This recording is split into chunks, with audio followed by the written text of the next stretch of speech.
women want peace, or another want peace. We want all together. Can you put the YouTube, please, that I put? What we did in the last 2 years, it was, that can impose you the power of women. So this summarize 1.5 years of operation.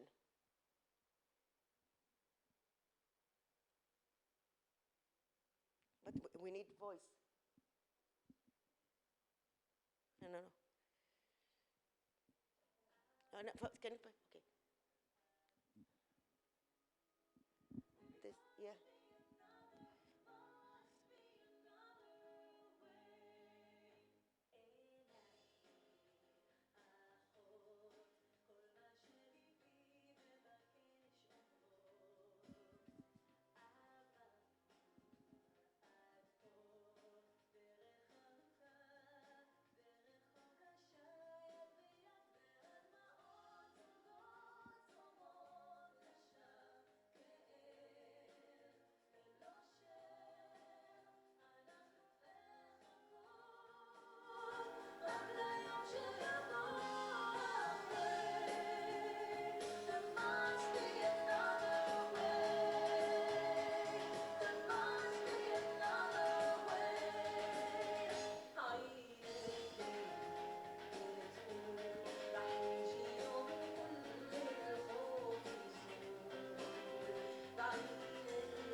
Okay, so just I want to add one more thing. First of all, I didn't mention that a lot of Arabic women are involved in this movement in Israel. Another thing that I want to mention is that aside of this, there is we have a team that we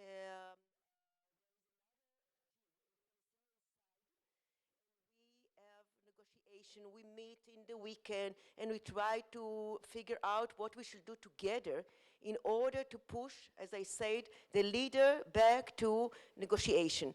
One thing I want to invite you, on this coming October, we are doing a march, a big march from 3 different parts of Israel.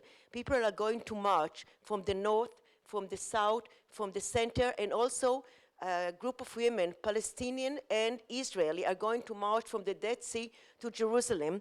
Another woman leader from all over the world, you have seen here the leader of the women from Liberia who managed to bring peace, and she's going to join us, and other leader, because in other part of the world, women manage to create and achieve peace in Liberia, in Ireland, in other places as well. That's why we believe that women can make it more than men, or in a different way than men, and we want to invite you to join this march, to be part of it. Bring your friend.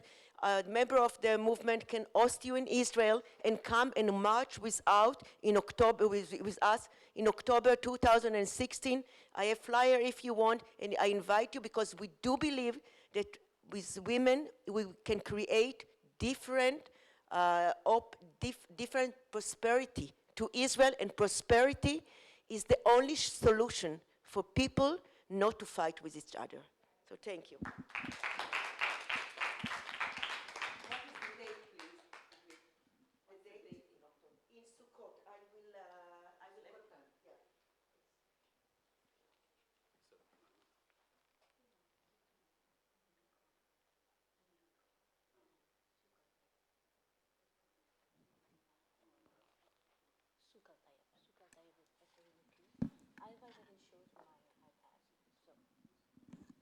Hi, I'm Sonia Kriplani, and I'm really, really inspired by all these stories.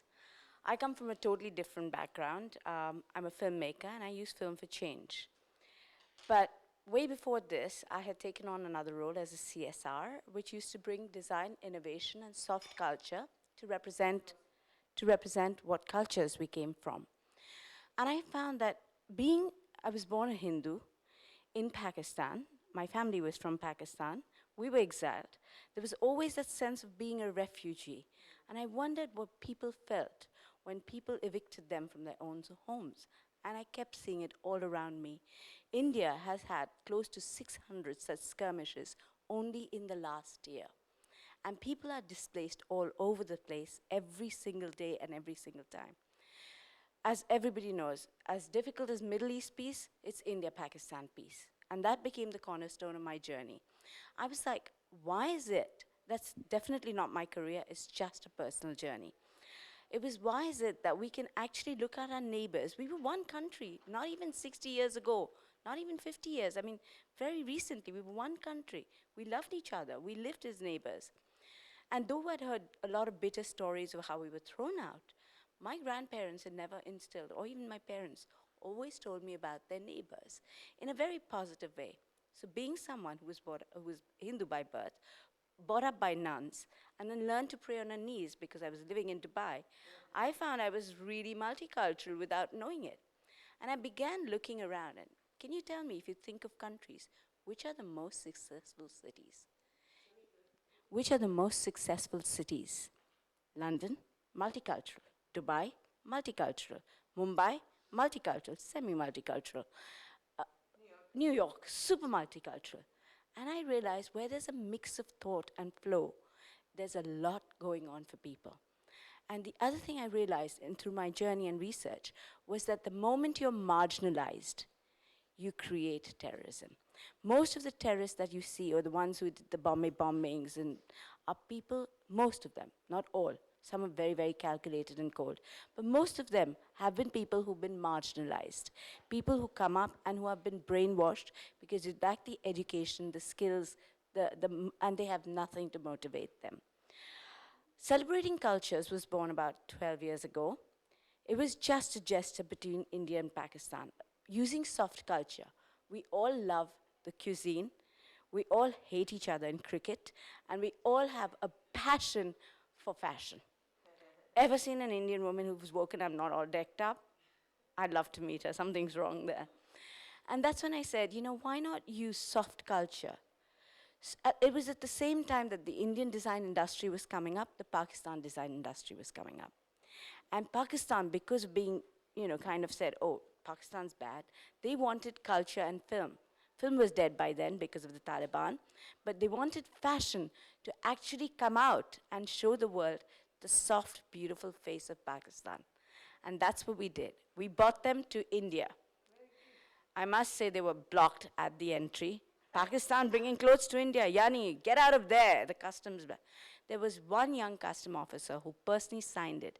And for the first time, Pakistan and the Pakistani designers showed that they were no different from Indian designers. And I was very lucky to have someone in the institution who was a cabinet minister.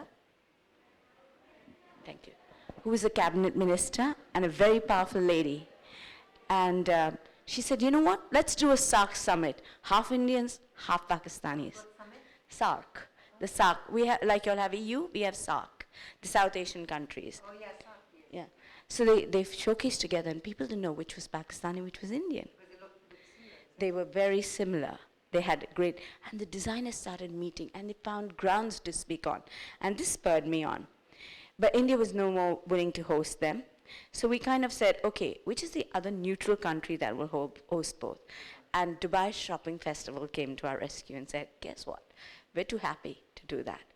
And year after year, to date, whether I'm involved or not, Dubai Shopping Festival brings together artisans, craftspeople, singers, food experts, culinary experts from Pakistan and from India and makes them share spaces. How many years ago?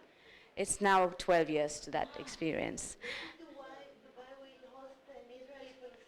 They are very keen. They are extremely keen. Yes, soft diplomacy. And excuse me, but yes, Dubai is very keen on that. From what I remember, they were the first one to hold a first convention. So Dubai has been opening up to visas for Israelis, which is unparalleled. Before, never happened. Yes, you can come. Yeah, he's a very forward-thinking man. Prince, yes, he's a very forward-thinking.